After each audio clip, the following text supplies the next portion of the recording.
Southern Maryland has a rich history dating back to the mid-1600s.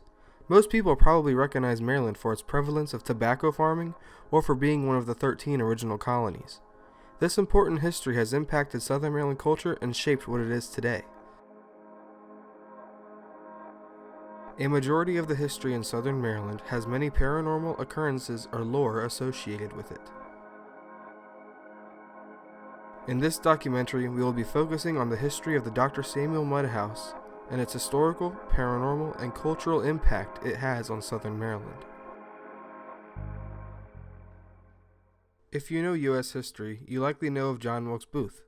In 1865, Booth shot former President Abraham Lincoln in the back of the head at Ford's Theater, and Lincoln later died at the Peterson House in Washington, D.C. Booth, however, jumped off stage, breaking his leg. Booth fled the scene and managed to get to a doctor in Waldorf the next morning. He arrived at Dr. Samuel A. Mudd's house, where Dr. Mudd set Booth's broken leg. The origins of the Dr. Samuel A. Mudd House date back to the late 1850s. Dr. and Mrs. Mudd were married in 1857, and as a wedding present, Dr. Mudd's father gave him 200 acres on which he could build a house. While that was taking place, Dr. and Mrs. Mudd lived at her brother's for about a year, and upon completion of the house, they moved in and began using it as their primary and only residence from that time forward. The historical significance of the Dr. Samuel A. Mudd House is that it's one of the few places on the Lincoln assassination escape trail that visitors can come and can interact and see the history. They want to experience and see the artifacts that are original to the family and to the house. They want to be in the place where John Wilkes Booth was in those infamous hours in American history. And really, the house allows us to tell many layers of Southern Maryland culture and history. We've been open for the last 36 years, having visitors come here to be able to tour through the house and see the place where Dr. Mudd set John Wilkes Booth's leg the morning after he assassinated Abraham Lincoln, and where he spent the next several hours resting before he ultimately continued on to the next leg of his journey. The Mudd House is now a famous historical Southern Maryland site, a museum where people can take a tour and learn about the life of Dr. Mudd and his encounter with John Wilkes Booth. However, some visitors of the Mudd House claim to have witnessed unusual things while touring the museum and the surrounding property. There's a lot of people that will say that they feel like they've been touched. One of the stories we hear a lot are people being touched on like the elbow or on the shoulder. There are instances where people have taken pictures of the outside of the house and they claim that they can see an image or a vision standing in one of the windows. Zero-point field in quantum physics, that's the energy that binds everything together. So it creates gravity, makes this happen. It's on a spiritual level, they would call it the creative force, God's grace. Native Americans would call it Wakantanka, Great Spirit. Other people call it Holy Spirit. But it's universally it's considered the creative force. So everything that happens is driven through the zero-point field. So if you can step into that field, you're much more effective in communicating with those that have passed on.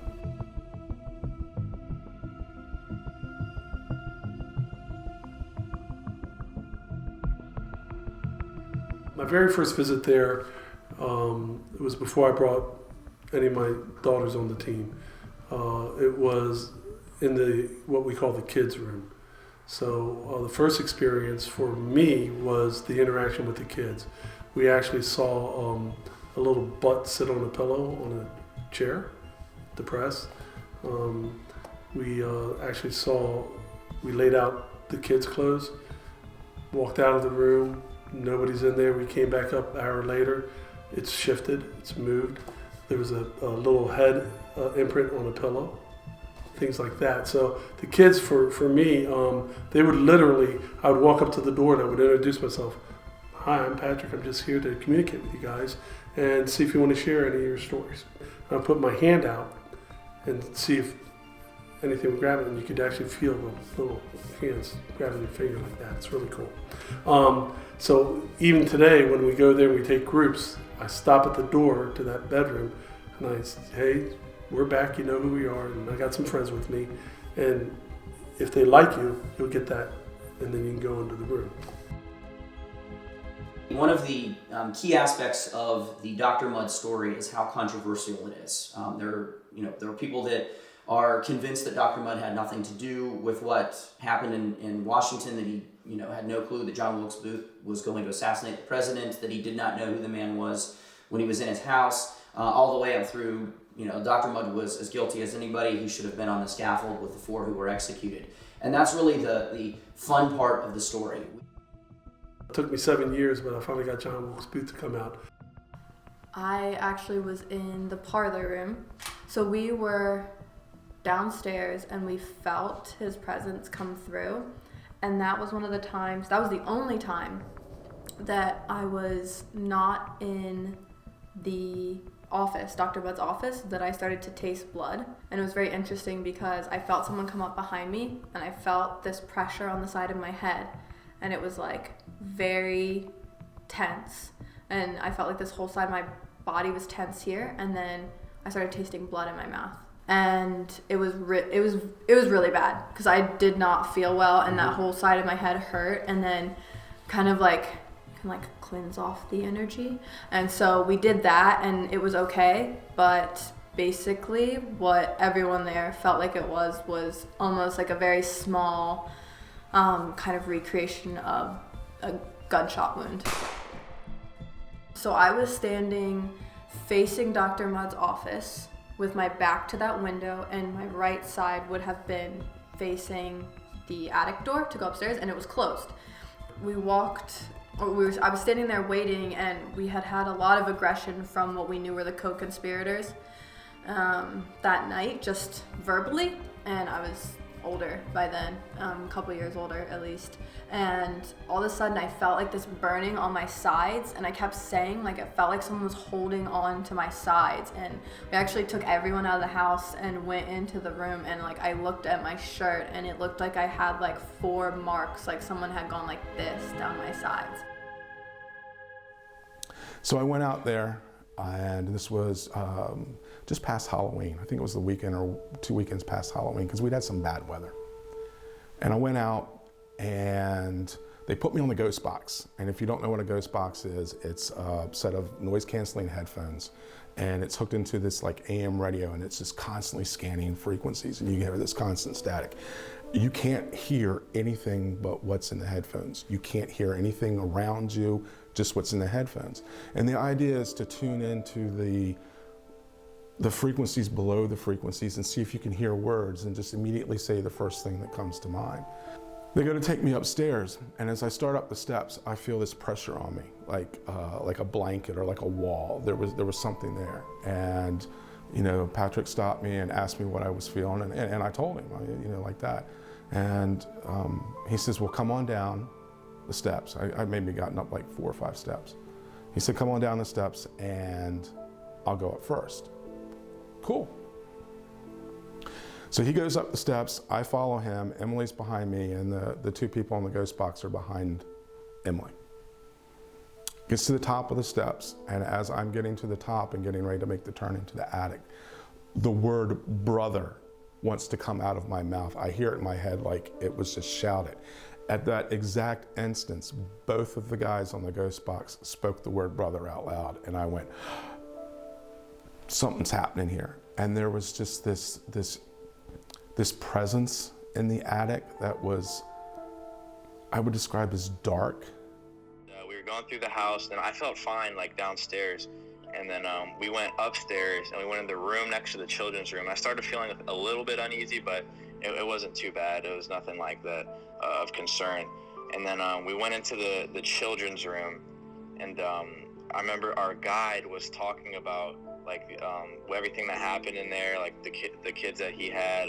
One of them passed away in there, and like all of a sudden, like it happened really, really fast. I just started like feeling like really, really dizzy and like really, really nauseous, and it happened like very, very fast, like almost like I couldn't even stand up. Like I remember wanting to sit down, and like it progressively, like it just happened so fast. I felt like really nauseous and dizzy, and then my mind's just telling me like, get out of here, like you gotta go. So my father was with me. So while the guide was talking, I told my dad, I was like, yo, look, I have to leave, because I felt so bad.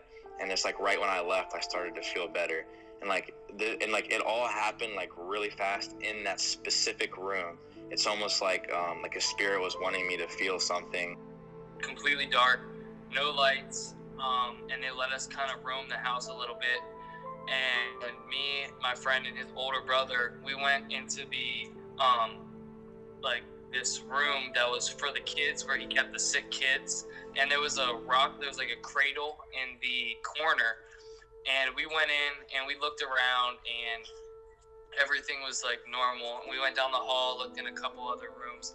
We came back to the kids' room, and we're just standing in there. And all of a sudden, the cradle starts like rocking, like really violently. And we were like really confused. We like ran out of the house and refused to go back in. And we're just really creeped out. And I think it was definitely something weird going on. These stories do align with what historians know about the people Dr. Mudd had interacted with. Even though a majority of people believe in paranormal activity, there are still a lot of people who are skeptical about the paranormal. If you put someone in a room alone and just have them wait for 2 hours and don't tell them anything, they would probably wait for 2 hours. But if you put someone alone in a room and tell them that it's haunted, something might happen. And that's because, the imagination is a really powerful thing. And the moment you tell someone this empty room is haunted, that room becomes a lot scarier. And then your heart starts going, your adrenaline starts pumping, and stuff can happen. It's an interesting photograph, and I think it's really strong evidence to like a part of like the human brain that's really good at like pattern recognition. We're wired to like recognize and see faces. The pattern recognition part of my brain says, oh, this looks like there might be a reflection of a person wearing like Elizabethan garb. This could also just as simply be reflection of like a passing car going down the road.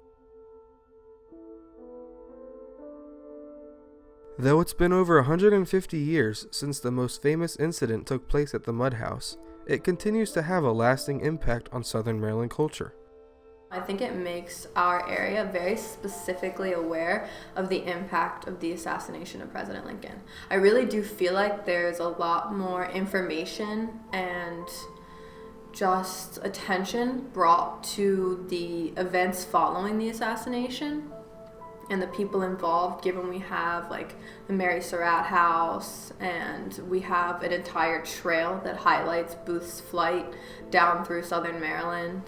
There are people, for the 150th anniversary, there are people from all over the country who came to see Dr. Mudd's house and the Mary Surratt house and the whole path that Booth took and the places that the conspirators and co-conspirators visited and where they planned the assassination. I think the paranormal aspect, done properly, makes it living history, because you're actually bringing out the historical event through the eyes of the participants. And there's no way to experience history better than from those that actually created the history.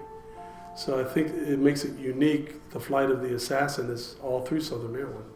You got from Ford's Theater, Dr. Mudd's, Colonel Cox's house, the Pine Field, St. Ignatius Church, and then bang, you're in Virginia, Jarrett Farm, right? So there's a lot there, and if you follow that trail, you can pick that history up the whole way. And if you use the proper techniques, the evidence actually proves the history.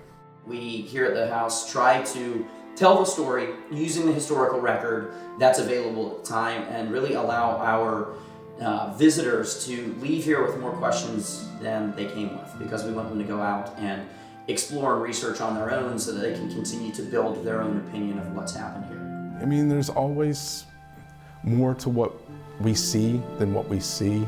It's kind of my belief, and I wouldn't completely discount it. Some stories I've heard, I might, because they're just way out there, but some, there's enough there that says, hey, maybe there's something more going on here than just what we see.